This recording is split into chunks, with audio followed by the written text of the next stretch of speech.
Eleanor Faye Maddox had spent 76 years believing that the people you raise with your own hands, the ones you carry through fevers and first heartbreaks and every stumbling uncertain morning of their young lives, would be the same people standing beside you when the ground finally shifted beneath your feet. She had believed this with the quiet certainty of someone who had never required proof because the belief itself had always felt like enough. And then, on a still Thursday afternoon in late September, sitting in a lawyer's office in Camden, Virginia, she learned in the space of 40 minutes that belief and proof are not the same thing, and that the distance between them can be measured in signatures on documents she had never been shown, decisions made in rooms she had never been invited into, and the particular silence of 3 adult children who could not meet her eyes while a man in a gray suit explained to her, with the polished patience of someone being paid by the hour, that there was nothing irregular about any of it. Her father, Cecil Maddox, had died in June at the age of 98. He had lived the last 11 years of his life in the old farmhouse on Dalton Ridge Road, the house he had built with his own hands in 1952, the year before Eleanor was born. He had lived there alone after Eleanor's mother passed in 2009, and he had lived there stubbornly and without apology, refusing every suggestion from every well-meaning relative and county social worker that a man of his age ought to consider an arrangement with more support. Cecil had not been interested in more support. Cecil had been interested in his garden, his woodshop, his morning coffee on the porch that faced the Blue Ridge, and the company of a gray tabby cat named Bishop who had appeared one winter on his doorstep and had simply stayed, the way certain things do when they recognize where they belong. Eleanor had driven the 40 minutes from her apartment in Camden to Dalton Ridge Road every single week for those 11 years. She had brought groceries. She had driven him to his medical appointments. She had sat with him on that porch on countless afternoons drinking coffee and listening to him talk about the land and the weather and the particular behavior of the creek that ran along the eastern boundary of the property with the unhurried attention of a man who had been observing the same landscape for the better part of a century and had not yet exhausted his interest in it. She had done these things without ceremony and without keeping count, because Cecil was her father and because she loved him and because showing up was what love looked like when you stripped away everything decorative and got down to the ordinary machinery of it. Her children had visited Cecil less frequently. This was a fact Eleanor had noted without commentary over the years, the way you note the weather or the price of gasoline, registering the information without assigning it more weight than it could comfortably carry. They were busy. They had careers and families and the particular kind of full calendars that people in their 40s and 50s maintain with a seriousness that suggests the busyness itself is the achievement. Vivian, her eldest at 53, was a real estate attorney in Richmond who spoke about her schedule the way other people speak about chronic medical conditions, with a mixture of complaint and unmistakable pride. Dale, her son, 51, managed commercial properties in Northern Virginia and had developed over the years the smooth, transactional manner of a man who assessed every situation, including family ones, through the lens of what it was likely to cost him and what it was likely to yield. And Noelle, the youngest at 47, who worked in hospital administration in Charlottesville and who had always been, of the 3, the one most likely to call on a Sunday afternoon, though the calls had grown shorter and less frequent in the years since Eleanor's husband Martin had died and Eleanor had moved from the family house into the small apartment that was all she could manage on her seamstress pension and Martin's modest social security. They had visited Cecil perhaps 4 times a year, collectively. Christmas, usually. His birthday in March, sometimes. An occasional Sunday that coincided with someone passing through the area for other reasons. They had come with flowers and gift cards and the carefully measured warmth of people fulfilling an obligation they had agreed upon in advance, staying long enough to satisfy the requirement and leaving before the visit could develop into anything that demanded genuine presence. Eleanor had watched this across the years without saying what she thought about it, because she had learned long ago that saying what you think about how your children behave toward the people you love is a conversation that costs more than it purchases. Cecil had made his will in 2014, 10 years before his death. He had done it with the help of an attorney named Fenton, a man he had known for 30 years, and he had done it simply and clearly, the way he did everything. The farmhouse and the 40 acres of Dalton Ridge Road property, including the old timber barn, the equipment shed, and the stone springhouse that sat at the base of the ridge near the creek, were to pass to Eleanor in their entirety. His savings, modest but sufficient, were to be divided equally among his 3 grandchildren, Eleanor's children. His personal effects were Eleanor's to distribute as she saw fit. It was a straightforward will, written by a straightforward man who had assumed that clear language and honest intention were adequate protection against the kind of trouble that other people's families encountered. Cecil had assumed wrong. What Eleanor learned in the lawyer's office that Thursday afternoon was that her children had not waited for the will to do its work.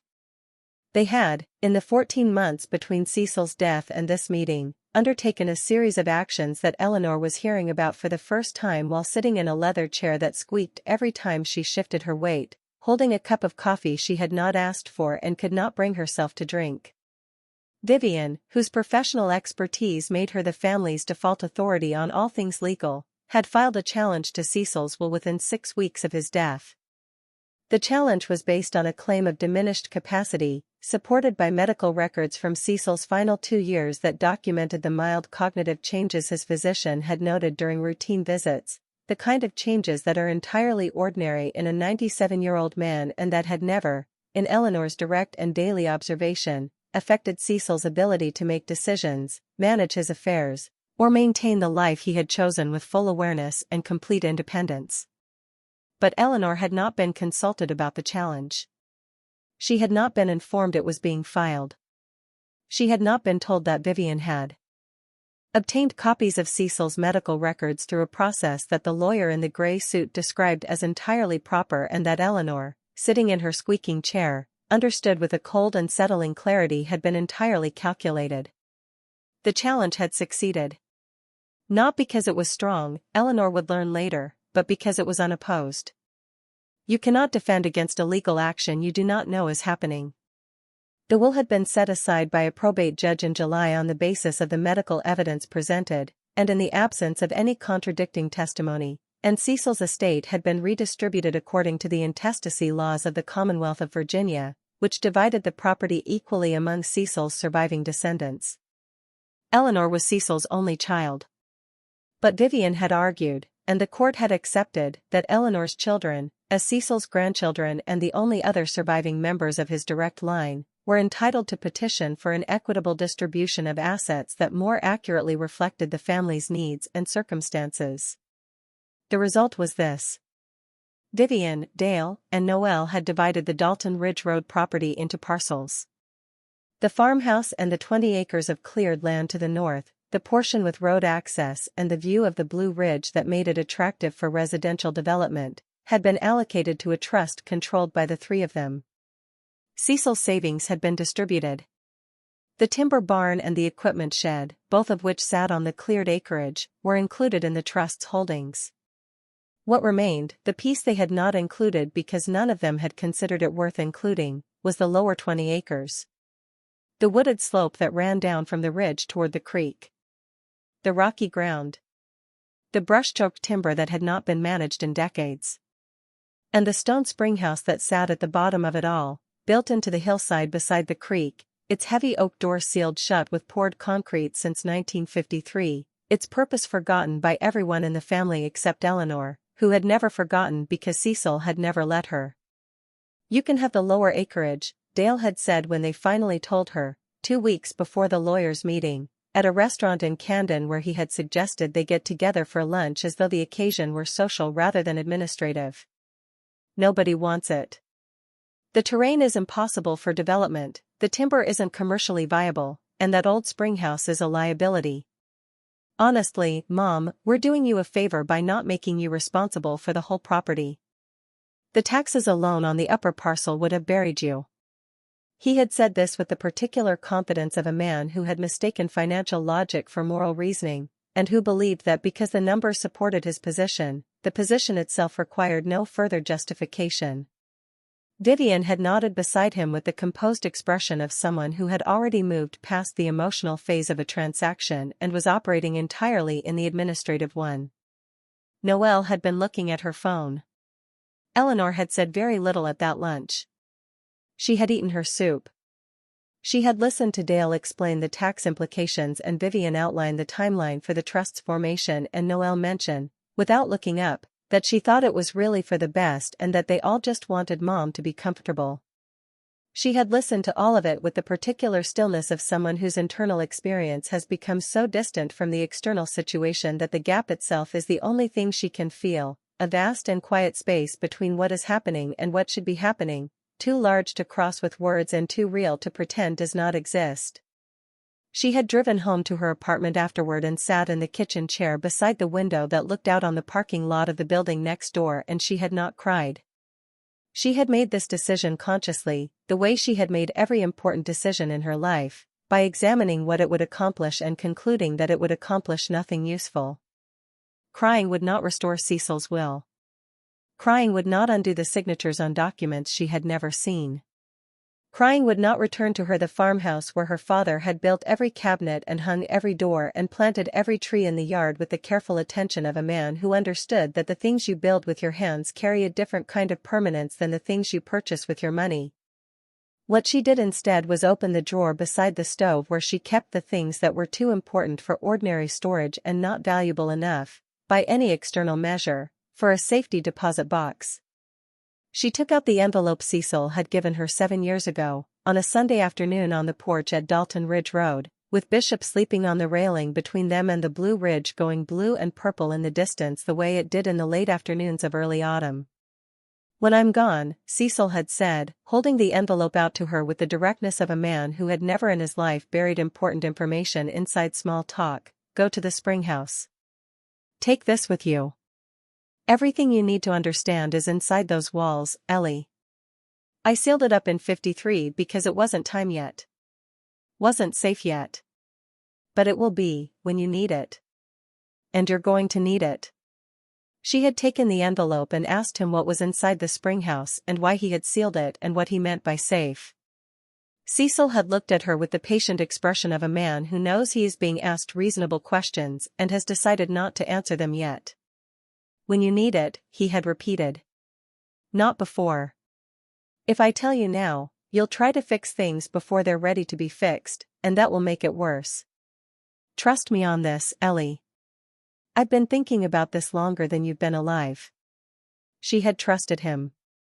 She had put the envelope in the drawer beside the stove and she had not opened it, not because she was not curious, but because Cecil had asked her to wait and because Cecil had never, in 76 years, asked her to do something that did not eventually prove to be exactly right. She opened the envelope now. Inside was a single sheet of paper, folded twice, written in Cecil's clear, square handwriting, the hand of a man who had learned to write in a one-room schoolhouse in 1932 and had never seen a reason to change what he had been taught. The note was brief. "Ellie. The Springhouse key is under the hearthstone in the main room of the house. 3rd stone from the left side, 2nd row from the front. You will need a pry bar. The concrete on the door will need to come off. Use a chisel and patience. Do not let anyone help you open it. What is inside belongs to you and it will explain everything. I am sorry I could not tell you sooner. There were reasons and they were good ones. Your father, Cecil." Eleanor read the note twice. She folded it and placed it in the interior pocket of her coat, the same coat she had worn every autumn for 6 years, the one she had sewn herself from a wool she had found at an estate sale and had known immediately was worth the work. The hearthstone was in the farmhouse. The farmhouse was now controlled by a trust managed by her 3 children.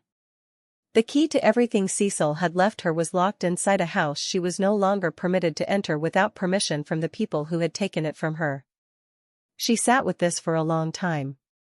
Then she stood up, put on her coat, and drove to Dalton Ridge Road in the late afternoon light. The farmhouse looked the same from the outside, which was both a comfort and a cruelty. The hunter green door Cecil had painted himself in 2019, working carefully with a brush in each hand because his left had grown unreliable and he had simply taught his right to compensate. The porch where they had drunk coffee. The view of the Blue Ridge that had been the last thing Cecil saw every evening and the first thing he saw every morning for 72 years. There was a lockbox on the front door now. Vivian's doing. The efficient, impersonal hardware of property management applied to the place where Eleanor's father had lived and died and loved every board and beam of what he had built. Eleanor stood on the porch and looked at the lockbox and understood with a quiet, absolute certainty that she was not going to call Vivian and ask for the combination. She was not going to explain why she needed access to the hearth. She was not going to submit a request to enter her father's house to the people who had taken her father's house, because doing so would mean telling them about the Springhouse and the note and the key, and every instinct Cecil had ever given her, every lesson embedded in 76 years of watching him navigate the world with his particular combination of patience and foresight, told her that her children must not know about the Springhouse until she had opened it herself. She walked around the house to the back. The rear door, the one that led into the mudroom where Cecil had kept his boots and his gardening gloves and the old transistor radio he listened to while he worked, had a simpler lock. A deadbolt Cecil had installed himself in 1988. Eleanor reached into her coat pocket and found, where it had been for 36 years, the spare key Cecil had given her the week he installed it. She let herself in. The house smelled like Cecil. Pine shavings and coffee and the faint sweetness of the beeswax he used on every piece of what he built or maintained. The smell hit her in the chest with a force she had not been prepared for, and she stood in the mudroom for a full minute with her hand on the doorframe, breathing, letting the weight of it settle through her before she moved. The main room was as Cecil had left it. His children had not yet come to clear it. The furniture was his, built by his hands across decades, each piece carrying the particular authority of objects made by someone who understood with the way some people understand language, as a medium capable of expressing things that other materials cannot. His reading chair beside the fireplace. The bookshelf along the north wall. The mantel where Eleanor's mother's photograph still stood in its silver frame, watching over the room with the calm, direct gaze that Eleanor had inherited and that her children, apparently, had not. The hearth was fieldstone, laid by Cecil in 1952 with stones he had carried from the creek bed over the course of an entire summer. Each one chosen for its shape and color, fitted together with the unhurried precision of a man who believed that the foundation of a house was a conversation with the earth it sat on and that the conversation deserved to be conducted properly. Third stone from the left side. Second row from the front. Eleanor knelt on the hearth. The stone was the size of a dinner plate, roughly oval, its surface worn smooth by 72 years of proximity to fire. She worked her fingers around its edges and felt that it was not mortared like the others. It was seated in a bed of sand, packed tight by decades of settlement, but fundamentally removable. Cecil had planned this. He had built the hearth with this single stone left loose, had lived with it for 72 years knowing what was underneath it, had walked past it every morning and every evening without ever telling anyone except Eleanor, and only when he was certain the telling was necessary. She needed the pry bar he had mentioned. She found one in the mudroom closet, hanging on the same hook where Cecil had kept his tools for as long as she could remember, organized by size and function with the methodical neatness of a man who believed that the way you maintained your tools was a reliable indicator of the way you maintained your life. She worked the pry bar under the edge of the stone carefully. The sand resisted, then gave. The stone shifted, tilted, and lifted free with a gritty whisper that sounded in the quiet house like something exhaling after a very long time. Beneath the stone was a shallow cavity lined with a piece of oilcloth that had survived the decades in remarkable condition, protected from moisture by the stone above and from the earth below by a layer of slate Cecil had fitted into the depression with the same care he had given everything he built. Resting on the oilcloth was a key. It was iron, heavy, old in a way that had nothing to do with neglect and everything to do with craftsmanship. The kind of key that belonged to a lock built by someone who understood that the purpose of a lock is not merely to prevent entry, but to preserve what is inside until the right person arrives. Eleanor lifted it from its place and felt the solid weight of it settle in her palm with a certainty that moved through her hand and up her arm and into the center of her chest, where it sat beside the grief and the anger and the exhaustion of the past 14 months and transformed, slowly and without drama, into something that felt remarkably like resolve. She replaced the hearthstone. She swept the sand dust from the hearth with her hand.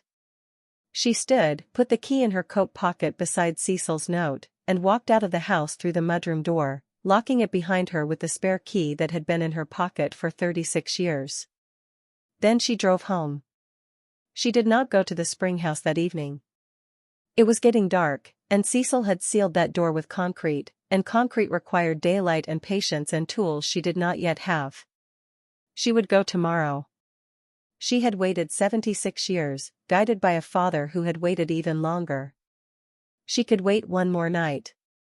Eleanor woke before dawn on Friday morning with the particular alertness of someone whose body has decided, without consulting the mind, that sleep is finished and that whatever comes next requires full attention. She lay in the narrow bed of her apartment for a few minutes, listening to the early sounds of Camden through the thin walls, a truck on the main road, the distant clatter of the bakery 2 blocks over beginning its day, the ordinary machinery of a town waking up around a woman who was about to do something that was not ordinary at all. She dressed in the clothing she had laid out the night before with the deliberate selection of someone who understood what the day would require. Heavy canvas work pants she had owned for 15 years and maintained carefully because good canvas, properly cared for, outlasts everything the clothing industry produces to replace it. A flannel shirt that had been Martin's, soft from decades of washing, still carrying in its fibers some faint molecular memory of the man who had worn it every Saturday morning for 20 years while he worked in the yard of the house they had shared before the expenses of his illness had made the house impossible to keep. Sturdy boots. Her wool coat.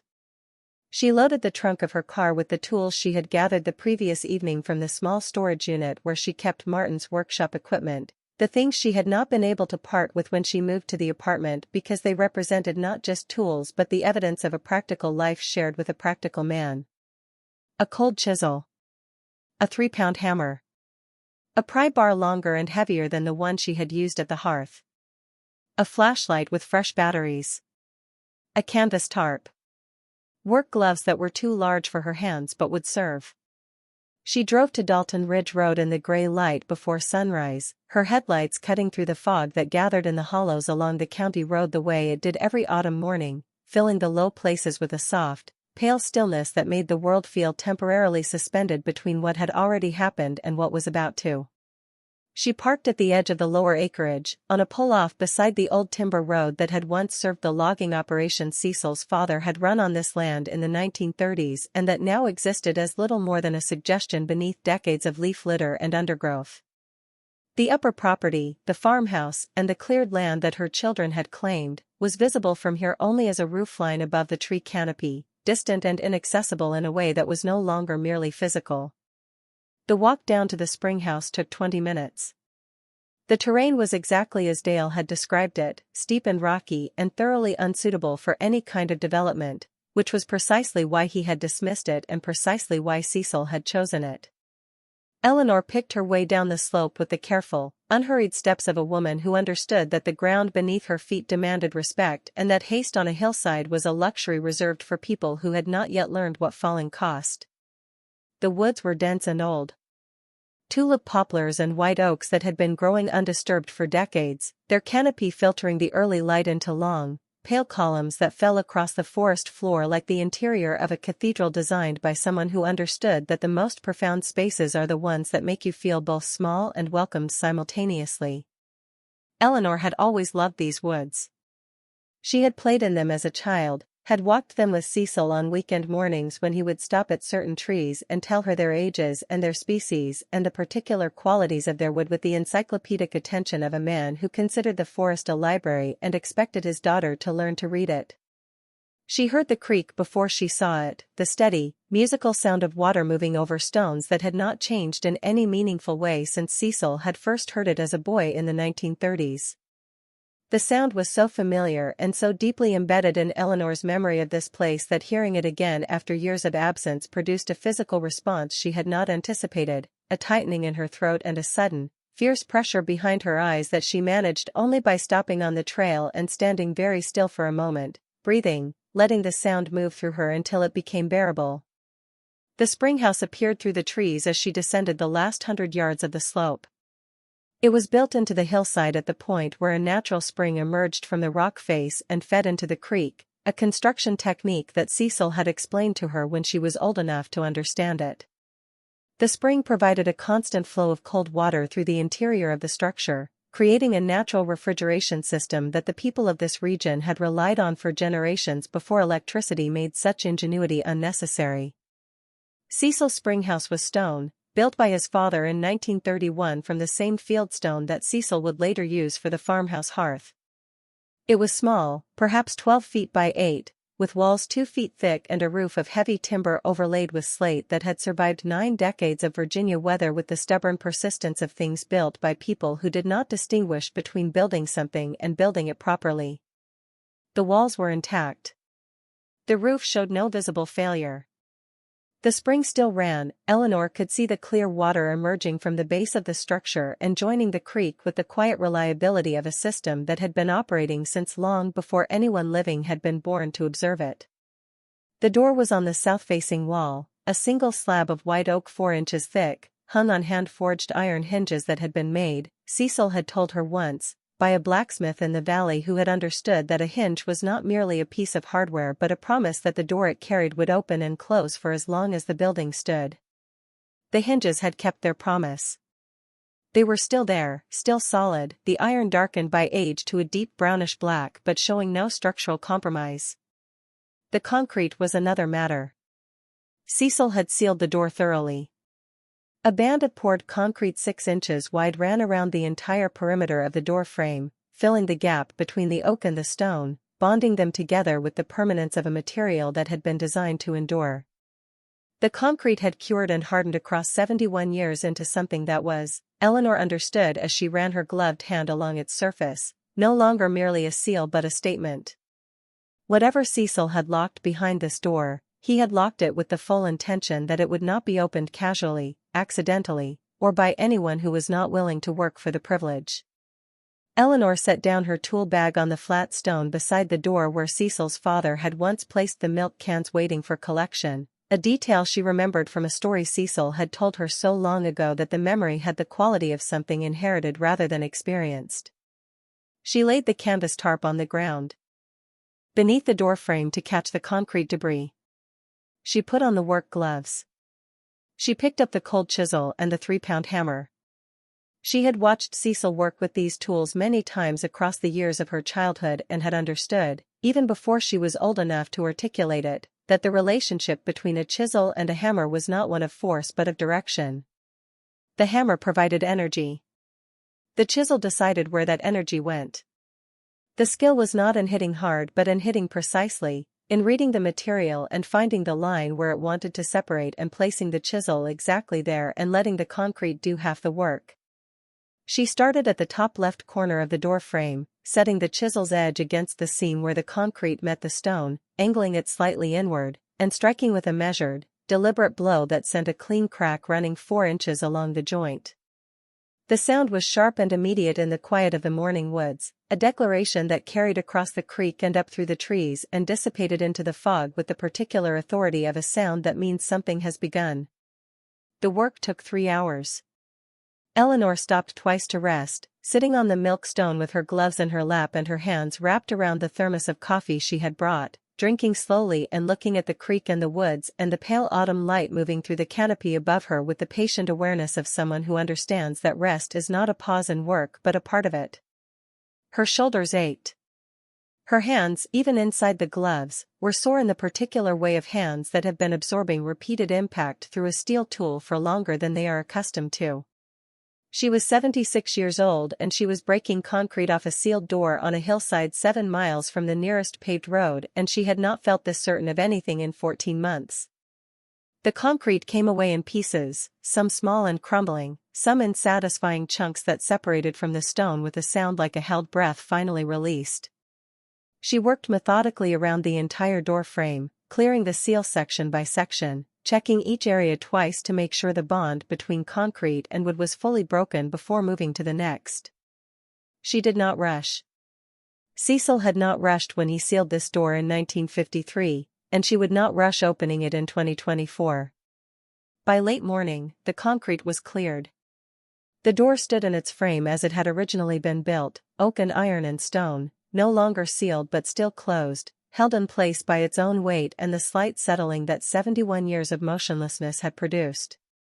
Eleanor put down the chisel and hammer. She brushed the concrete dust from her coat. She stood before the door and took the iron key from her pocket and looked at it in her palm for a long moment, feeling its weight, understanding with a clarity that did not require thought that she was holding something her father had carried in his mind for 7 decades, a plan so patient and so deliberate that it had outlasted the man who made it. The lock was set into the door at waist height, a heavy iron mechanism that matched the key in its craftsmanship and its age. The blacksmith again, Eleanor thought. The same hand that made the hinges had made this lock, had understood that the door and the lock and the key were a single system and that the system needed to speak the same language throughout. She inserted the key. It resisted, not with the grinding reluctance of a mechanism that has failed, but with the careful tension of one that has been waiting and wants to be certain before it yields. She applied pressure, steady and patient, the way Cecil had taught her to handle everything that mattered. The key turned. The lock released with a sound that Eleanor felt in her wrist and her forearm, and somewhere deeper than either, a low, definitive movement of iron components aligning after 71 years of held position, as if the mechanism itself had been counting the days and had arrived at the number it had been given. She grasped the iron handle set into the face of the door. The oak was cold and rough and immensely solid, the texture of wood that has been sheltered from weather by its own thickness and the overhang of the stone lintel above. She pulled. The door resisted with the particular stubbornness of heavy things that have been still for a very long time and have developed a relationship with their current position that they are reluctant to abandon. She set her feet, adjusted her grip, and pulled again with the sustained, deliberate effort of her entire body, not a sudden force but a constant one, the kind of pressure that does not give the resistance anywhere to hide. The door gave. It moved outward an inch, then 2, then swung slowly open on its hand-forged hinges with a sound that was not a groan or a screech but something lower and more resonant, the deep, steady note of iron and wood and stone performing together a function they had been built to perform. A function that had been delayed for 71 years and was now, at last, being carried out. The air that moved through the opening was cold in a way that had nothing to do with the autumn morning and everything to do with the spring that still ran through the chamber's interior, carrying the constant temperature of the earth itself into a space that had not exchanged air with the outside world since Dwight Eisenhower was president. It smelled of stone and cold water and something else underneath, faint and specific, the scent of old wood and paper and the particular stillness of things that have been perfectly preserved by conditions that were not accidental but designed. Eleanor stood in the doorway and let her eyes adjust. The flashlight was in her tool bag, but she did not reach for it immediately. Some part of her, the part that had learned from Cecil that important moments deserve their full duration and should not be accelerated past for the sake of convenience, wanted to let the space reveal itself at its own pace, in the thin natural light that entered through the open door and illuminated the interior in a gradual, widening wash that moved across the stone floor and up the far wall like a curtain being drawn by a hand that understood the value of patience. The Springhouse was as she remembered it from early childhood, the last time she had been inside, a visit with Cecil when she was perhaps 5 or 6, before the concrete went on and the door became something her father walked past without comment for the rest of his life. The spring channel ran along the left wall, a narrow stone trough built into the floor through which the water moved with a quiet, continuous murmur that was the only sound in the chamber. The walls were the same fieldstone as the exterior, dry-stacked with the precision of someone who understood that a well-built wall does not require mortar to hold, only the correct selection and placement of each stone in relation to its neighbors. The ceiling was the underside of the heavy timber roof beams, dark with age but sound, carrying the slate above without complaint. But the Springhouse was not empty. It had not been used for milk storage or food preservation since Cecil sealed it in 1953.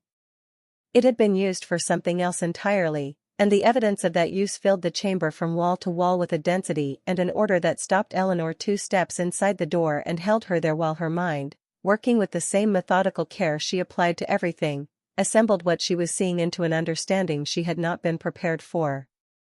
Along the right wall, opposite the spring channel, ran a wooden workbench built from oak planks and fitted with a precision that Eleanor recognized immediately as Cecil's work. Not his early work, not the work of a young man still finding his skill, but the mature, confident joinery of someone who had been building things long enough to understand that the quality of a joint is measured not by how it looks but by how long it lasts.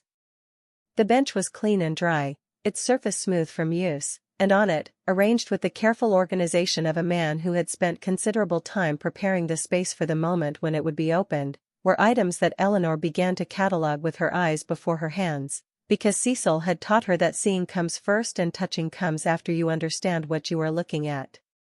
There were wooden boxes, 23 of them, she would count later, each one built by Cecil from the same white oak as the door, each one fitted with a lid that seated precisely and was held in place by a simple brass clasp. They were arranged in 3 rows on the bench and on the shelf that ran above it, each one labeled on its front face in Cecil's clear, square handwriting with white paint that had not yellowed or faded in the cold, stable air of the sealed chamber. She stepped closer. She read the nearest label. Cowell Land Trust, Original Survey and Deed, 1919. She moved to the next. Mineral Rights Documentation, Dalton Ridge Parcels, 1923 through 1951. The next. Correspondence, County Assessor's Office, 1947 through 1952. The next. Royalty Agreements, Original Signed Copies, 1936 through 1953. Eleanor stood before the workbench and read every label on every box without opening any of them, moving along the bench with the slow, deliberate pace of someone who is beginning to understand the shape of something very large by examining its edges first. The labels told a story in themselves, read in sequence. They told the story of a family's ownership of this land going back more than a century, documented with a thoroughness that suggested not merely careful record-keeping but a conscious, determined effort to create a record that could not be disputed, dismissed, or lost. At the far end of the bench, set apart from the labeled boxes by a space that seemed intentional, as though Cecil had wanted to distinguish it from the archival materials surrounding it, was a single object that was not a box. It was a leather satchel, old and well-made, its surface darkened with age but its stitching intact, the work of a craftsman who had used the same quality leather and the same attention to construction that Cecil brought to his woodwork. The satchel was closed with a brass buckle and bore no label. It sat on the bench with the quiet authority of something that has been placed last and placed deliberately and is meant to be opened first. Eleanor reached for the satchel. Her hands were steady. She had noticed this about herself in the past hour, the way her body had settled into a state of focused calm that was different from anything she had felt in the 14 months since Cecil's death, different from the grief and the anger and the helpless bewilderment of watching her children dismantle her father's wishes with the efficient, impersonal mechanics of people executing a business plan. What she felt now was not the absence of those things but the arrival of something that existed alongside them, a clarity of purpose so specific and so firmly rooted that the grief and the anger, while still present, had been reorganized around it like furniture rearranged to accommodate something new and essential that has been brought into the room. She unbuckled the satchel and opened it. Inside was a single document, handwritten on heavy paper in Cecil's unmistakable hand, dated January 3, 1953, the day, Eleanor calculated instantly, that she was 2 weeks old. Her father had written this document 2 weeks after she was born. He had written it and sealed it in this room and poured concrete over the door and waited 71 years for her to read it. The document was 7 pages long. Eleanor sat down on the stone floor of the Springhouse with her back against the workbench and the cold of the stone seeping through her canvas pants and the sound of the spring murmuring beside her, and she read every word her father had written with the same focused, complete attention she had given to everything Cecil had ever said to her. The attention of a daughter who understood that her father did not speak unnecessarily and that when he did speak, the words carried the full weight of everything he had considered before choosing them. What Cecil had written was this. The Maddox family had owned the mineral rights to the Dalton Ridge property since 1923, when Cecil's father, Eleanor's grandfather, had negotiated a separate mineral rights deed as part of the original land purchase, a legal instrument that was standard practice in this part of Virginia in that era and that established ownership of all subsurface resources, including but not limited to coal, natural gas, timber rights tied to specific parcels, and any other extractable material present beneath the surface of the described acreage. In 1936, Cecil's father had entered into a royalty agreement with a regional extraction company for the natural gas rights on a portion of the property. The agreement had produced a modest but steady income for 17 years. In 1952, the year Cecil built the farmhouse, the extraction company had been acquired by a larger concern, and the new owners had sent a representative to Dalton Ridge Road with an offer to purchase the mineral rights outright. The offer was generous. Cecil's father, who was ill by then and concerned about the future, had been inclined to accept. Cecil had not been inclined to accept. He had spent the preceding months, after the representative's first visit, researching the geology of the Dalton Ridge property with the focused, self-directed thoroughness that characterized everything he undertook. He had obtained geological survey reports from the state office.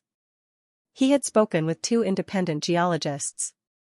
He had studied the extraction patterns in the surrounding counties and had reached a conclusion that he had committed to paper in the document Eleanor was now holding.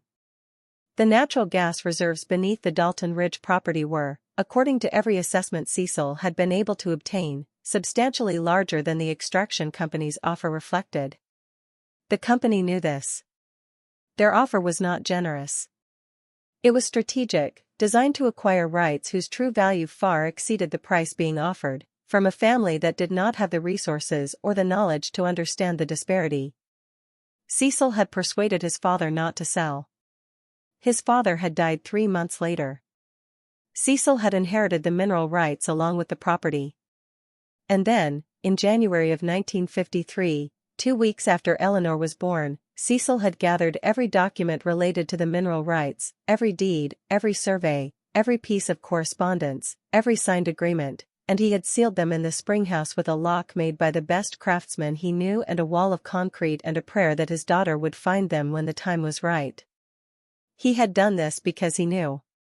He knew what Eleanor was only now beginning to understand, sitting on the cold stone floor of the Springhouse with 71 years of preserved truth arranged on the workbench above her. He knew that the mineral rights, held and undeveloped, would become more valuable with each passing decade as the demand for natural gas increased and the known reserves in the region were depleted. He knew that the rights, once sold, could never be recovered. And he knew, with the particular foresight of a man who had watched his own father nearly lose everything to a company that understood the value of what it was acquiring better than the man who owned it, that the greatest danger to those rights was not an outside buyer but a family member who did not understand what they were worth and who might, under financial pressure or through simple ignorance, sell them for a fraction of their true value. He had sealed the Springhouse to protect the rights from that possibility. He had waited 71 years because the rights, according to the geological assessments he had gathered and the projections he had calculated in his careful, square handwriting on the 4th page of the document, would reach their maximum strategic value sometime in the mid-2020s, when the regional gas infrastructure had expanded sufficiently to make extraction from the Dalton Ridge reserves not merely profitable but extraordinarily so. Eleanor set down the document. She sat in the cold, quiet, perfectly preserved room her father had built for her before she was a month old. She looked at the 23 boxes of documentation arranged on the workbench, each one labeled in his hand, each one containing the evidence of a plan so patient and so precise that it had required an entire human lifetime to execute. She looked at the spring running in its stone channel beside her, the water that had been flowing through this room without interruption since 1931, keeping the air cold and dry and stable, preserving everything Cecil had placed here with the natural refrigeration of the earth itself. She understood now why he had sealed it. She understood why he had told no one except her. She understood why the note had said do not let anyone help you open it. And she understood, with a cold and settling weight that pressed against the inside of her ribs like a stone being placed on a shelf, exactly what her children had done when they divided Cecil's estate and kept the farmhouse and the cleared land and the view of the Blue Ridge and left her the lower 20 acres and the rocky slope and the worthless old Springhouse that nobody wanted. They had kept the wallpaper and thrown away the walls. Eleanor did not leave the Springhouse immediately. She sat on the stone floor with the document in her lap and the sound of the spring beside her and the 23 boxes of her father's meticulous, patient, 71-year archive arranged above her on the workbench, and she allowed herself the time that the moment required. She had learned this from Cecil, who had never in his life rushed past something important in order to arrive at the next thing, who had understood that the difference between experiencing a moment and merely passing through it was the willingness to remain in it long enough to feel its full weight settle into you before you moved on. She sat for perhaps 20 minutes. She did not cry. She did not laugh. She did not reach for her phone to call anyone or tell anyone or begin the process of converting what she had found into action. She simply sat with it, the way you sit with a person who has just told you something that changes the shape of everything you thought you knew.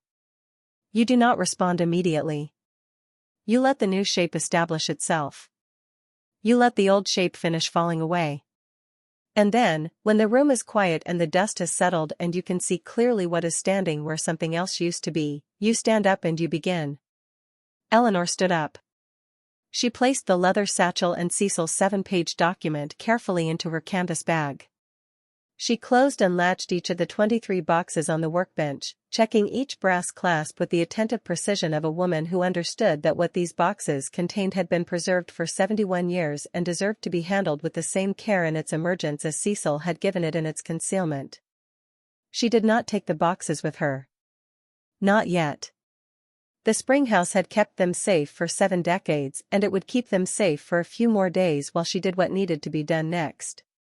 She closed the heavy oak door behind her, locked it with the iron key, and stood for a moment on the hillside with the creek running below and the October woods around her and the pale midday light falling through the canopy with the quiet generosity of a season that knows it is ending and has decided to be beautiful about it. Then she climbed the hill, got in her car, and drove to the office of a mineral rights attorney named Harlan Jessup in Staunton, Virginia, whose name she had carried in her memory for 11 years because Cecil had given it to her during one of their Sunday afternoon conversations on the porch and had said, without elaboration or context, that if she ever needed someone who understood what was under the ground in the valley, Harlan Jessup was the man to call. She had not understood at the time why her father was telling her this.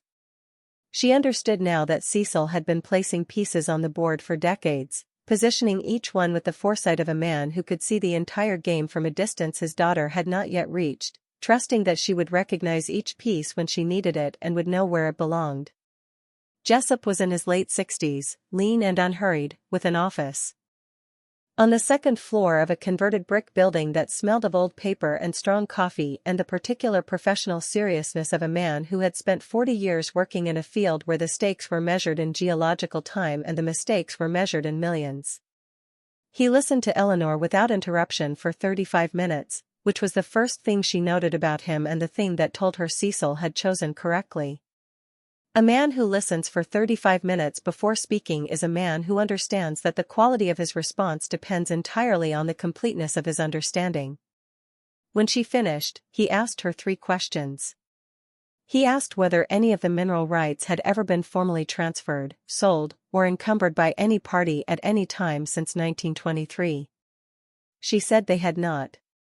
He asked whether the mineral rights were referenced in any way in the probate proceedings that had redistributed Cecil's estate. She said they were not, because no one involved in those proceedings had known the mineral rights existed.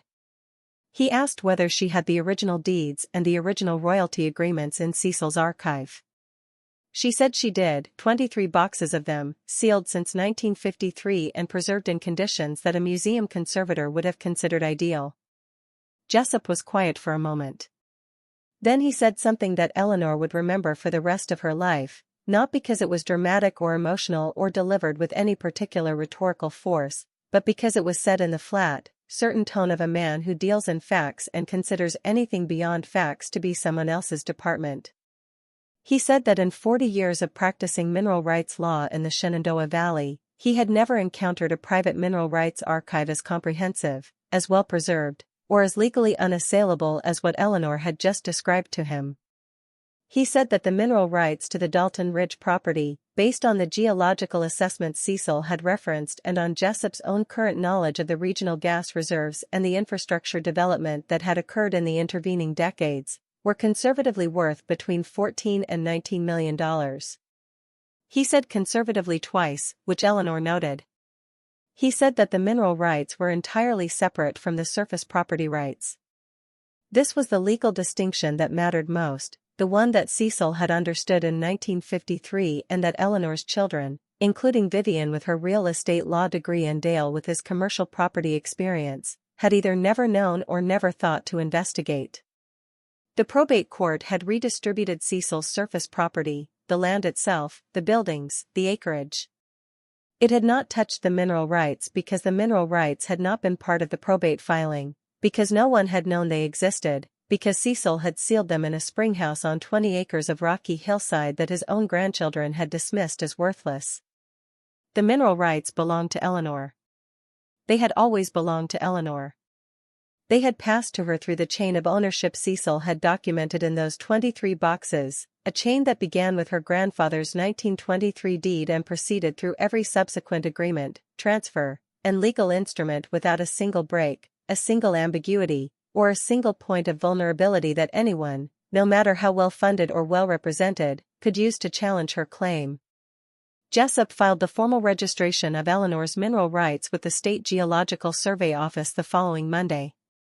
He also initiated contact with 3 regional extraction companies whose current operations and infrastructure made them the most likely parties interested in negotiating a lease or royalty agreement for the Dalton Ridge reserves.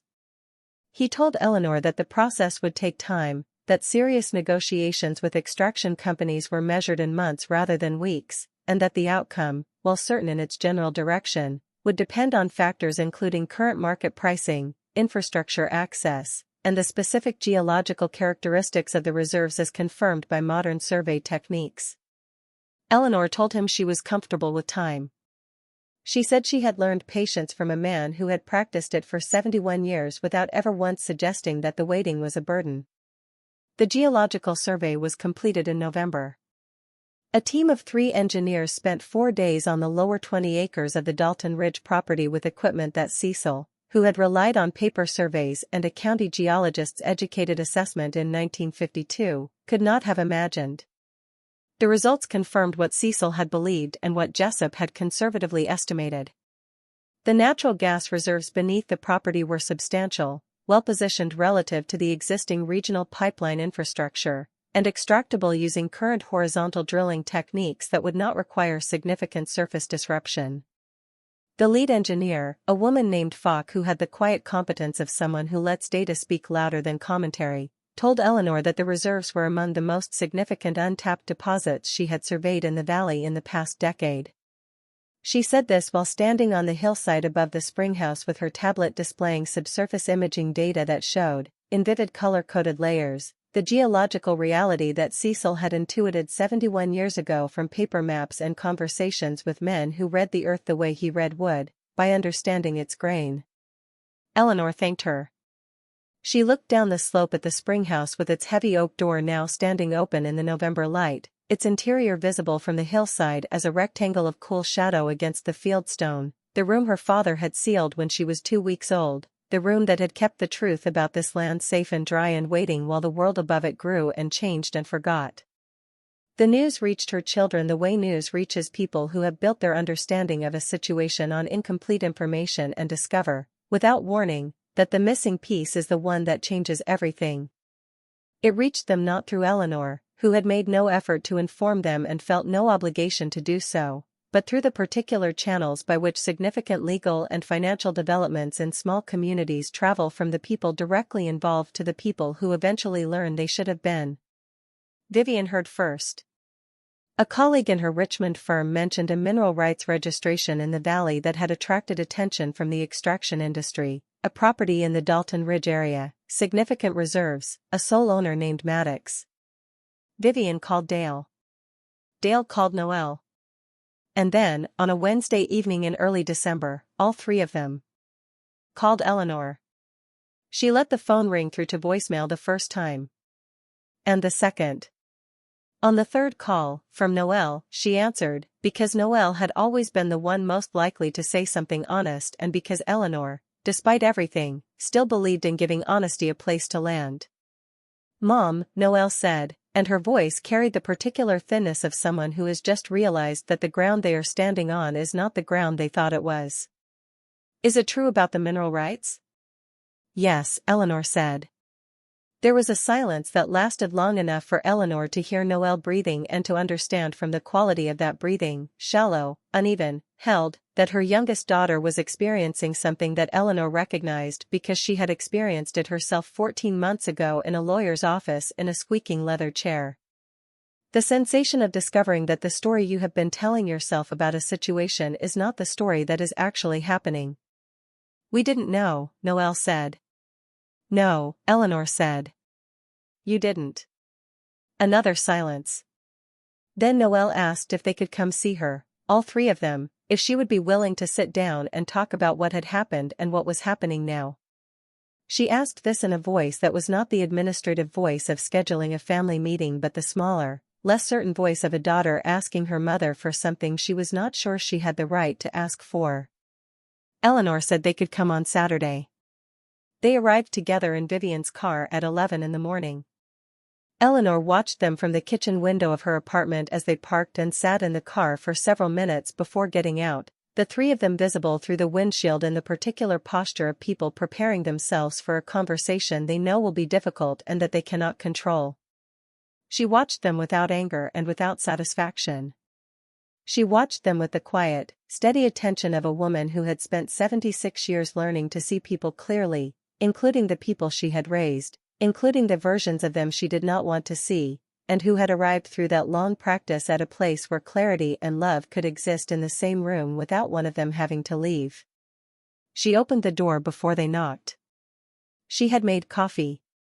She had set out cups on the small kitchen table, 4 of them, arranged with the precision of someone who understood that even small gestures of order carry meaning in moments of disorder. She had also placed, in the center of the table, the leather satchel from the Springhouse, closed and buckled, sitting on the surface with the quiet weight of something that had traveled 71 years to arrive at this particular kitchen table on this particular Saturday morning. They sat down. Vivian sat straight-backed and composed, the professional posture of a woman accustomed to difficult meetings, but her hands, Eleanor noticed, were clasped tightly in her lap in a way that the professional posture could not entirely conceal.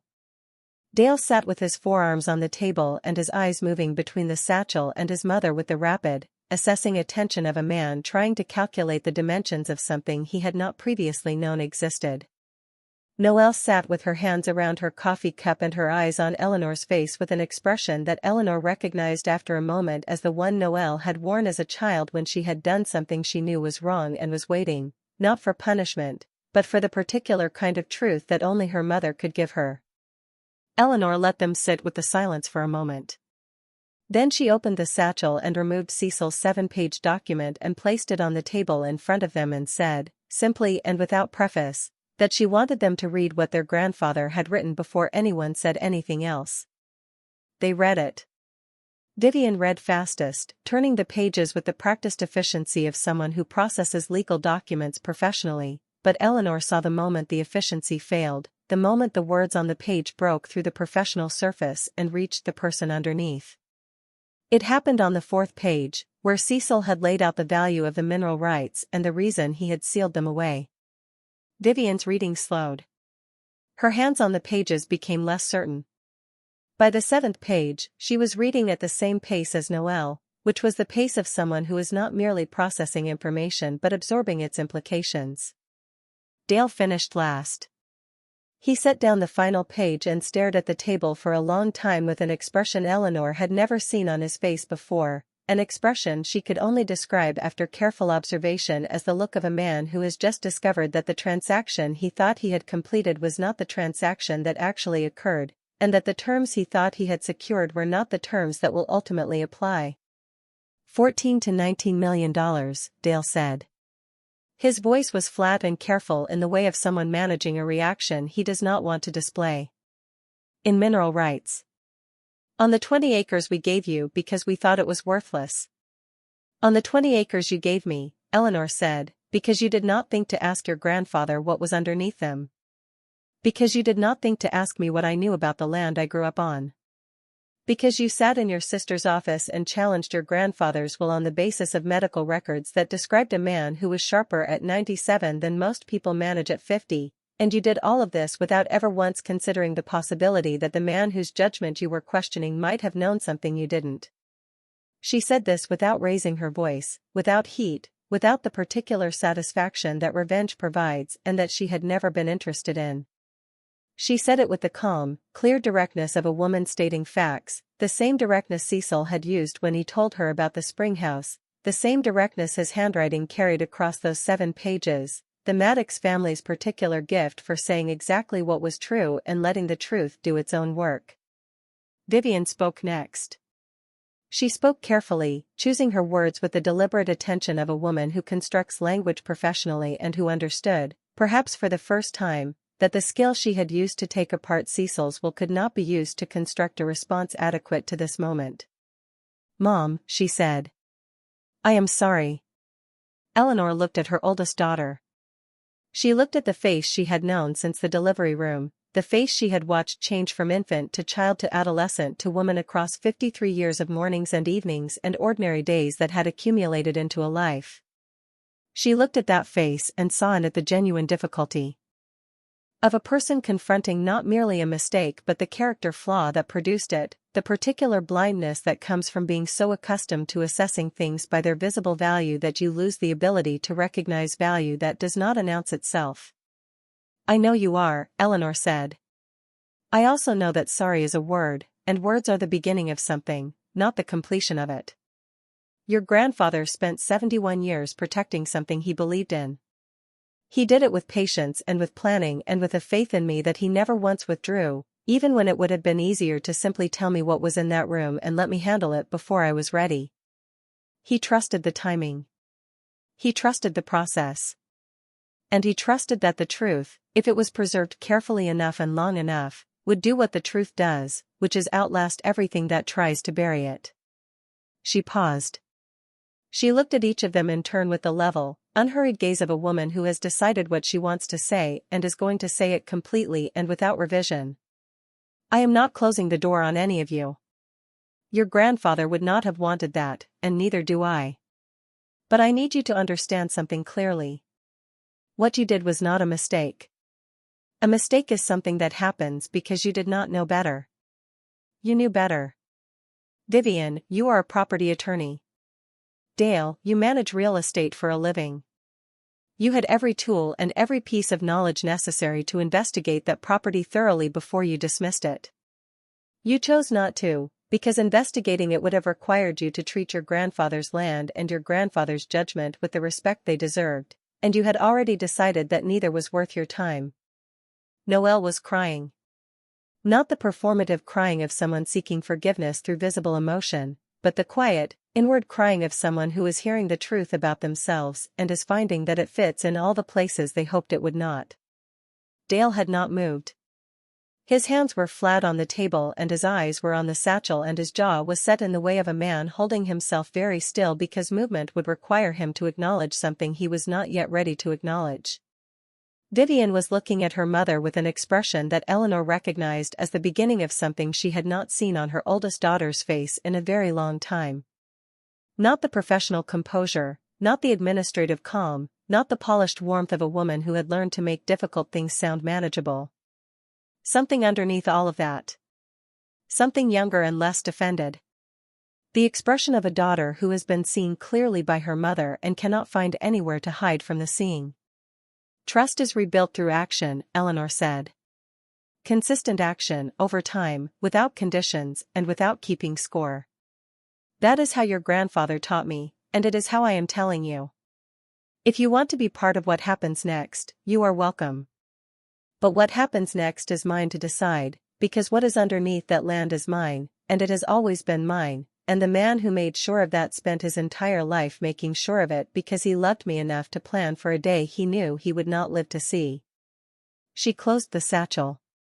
She poured more coffee into her cup and into theirs, the simple mechanical act of hospitality continuing in the aftermath of something that had permanently changed the architecture of their family, because Eleanor believed, as Cecil had believed, that you do not stop taking care of people simply because they have given you reason to. You take care of them because that is who you are, and who you are is not something other people's choices get to dismantle. Her children left that afternoon. They left quieter than they had arrived, and they left separately in a way that was not physical, as they were still in the same car, but was emotional, each of them carrying the weight of the morning in their own way, processing it at their own pace, beginning the long and uncomfortable work of reconciling who they had believed themselves to be with the evidence of who they had actually been. Eleanor stood in the doorway of her apartment and watched them drive away. Then she went inside and sat at the kitchen table and looked at the satchel and thought about Cecil on the porch at Dalton Ridge Road with his coffee and his view of the Blue Ridge and Bishop sleeping on the railing and the quiet, absolute certainty of a man who had spent his entire life building things that would last longer than he did. The royalty agreement was finalized in March of the following year. Jessup negotiated terms that reflected the full value of the reserves and the strength of Eleanor's legal position, terms that would provide her with a sustained and significant income for the remainder of her life and that included provisions, at Eleanor's specific instruction, for the long-term stewardship of the lower 20 acres, ensuring that the land itself would be managed with the same care Cecil had given it. Eleanor used a portion of the first royalty payment to purchase the farmhouse back from the trust her children had established. She did not purchase it because she needed it. She purchased it because it was her father's house and because no one else alive understood what that meant, and because some things are not valued by what they cost but by what they hold, and what the farmhouse on Dalton Ridge Road held was 72 years of Cecil Maddox's hands and heart and patient, unshakable belief that the things worth building are the things that outlast you. She moved back in on a Saturday morning in April. She brought her suitcase and Martin's flannel shirt and the iron key on its chain and she walked through the front door that Cecil had painted hunter green and she stood in the main room and looked at the fieldstone hearth with its third stone from the left, second row from the front, now back in its place, seated in its bed of sand, keeping its secret as it had always done, though the secret had finally been told. She opened the Springhouse door permanently. She removed the concrete debris and cleaned the stone threshold and oiled the hand-forged hinges until they moved as smoothly as they had in 1931 when the blacksmith had delivered them and Cecil's father had hung the door for the first time. She left the 23 boxes on the workbench exactly where Cecil had placed them, each one labeled in his square handwriting, each one carrying its piece of the story that had taken 71 years to tell. She placed the leather satchel on the bench beside them, open now. Cecil's 7-page document visible inside it, the words he had written 2 weeks after she was born resting in the cold, clean air of the room he had built to keep them safe. She planted a garden in the cleared space beside the Springhouse, in the soil fed by the creek that ran along the eastern boundary of the property. She planted the same things Cecil's mother had grown in this soil a century ago, because Cecil had told her what they were during one of their Sunday conversations and she had written them down in a notebook she kept in the kitchen drawer, the way you write down things you do not yet know you will need. Tomatoes and pole beans and the particular variety of basil that grows well in the valley's long summers and that Cecil's mother had called by a name Eleanor could not remember but whose flavor, Cecil had said, was the flavor of this specific place, irreplaceable and untransferable, the taste of home. On a morning in late May, Eleanor sat on the porch of the farmhouse on Dalton Ridge Road with her coffee in the chair Cecil had built and the Blue Ridge stretching across the horizon in the early light and the sound of the creek rising faintly from the hollow below, the same sound it had made every morning since before anyone living had been born to hear it. Bishop was gone. Cecil was gone. Martin was gone. The house was quiet in a way that was no longer empty but was instead full of the particular kind of silence that belongs to places where important things have happened and where the evidence of those things remains, embedded in the walls and the floors and the fieldstone hearth and the heavy oak door at the bottom of the hill, standing open now in the morning air, the room behind it no longer sealed, no longer secret, no longer waiting. Eleanor looked out at the mountains her father had looked at every morning of his life. She thought about the Springhouse and the 71 years it had held its breath. She thought about the key under the hearthstone and the note in the envelope and the 23 boxes of a careful man's careful life, preserved in the cold, still air of the earth itself until the person they were meant for was ready to receive them. She thought about her children, who were beginning, slowly and without any guarantee of success, the work of becoming the people Cecil had hoped they would be, the work that could not be completed in a single conversation or a single season but that had, at least, been started, which was more than she had dared to expect and exactly what Cecil, who had always seen further than anyone around him, had planned for. She thought about Cecil at 31, standing in front of a Springhouse door with a bucket of wet concrete and a decision that would define the rest of his life. A young father with a 2-week-old daughter, sealing away the most valuable thing he owned, not because he did not trust the world, but because he trusted his daughter more. Trusting that she would be strong enough and patient enough and stubborn enough to find it when the time came. Trusting that the time would come. Trusting that the truth, if you loved it enough to build it a room and lock the door and wait, would outlast everything that tried to take it away. He had been right. He had been right about everything. And Eleanor, sitting on his porch in his chair with his mountains in front of her and his Springhouse open on the hill below, understood finally and completely that the most important things a father can leave his daughter are not the things that can be divided and distributed and filed with a probate court. They are the things that require a key and a walk down a hill and 71 years of faith that the door will be opened by the right hands at the right time. The door was open now. It would never be sealed again. And the woman who opened it was home. Thank you so much for staying until the very end. Stories like this one remind us that the most important doors have not been opened yet. If this moved you, there are more stories waiting for you on your screen right now.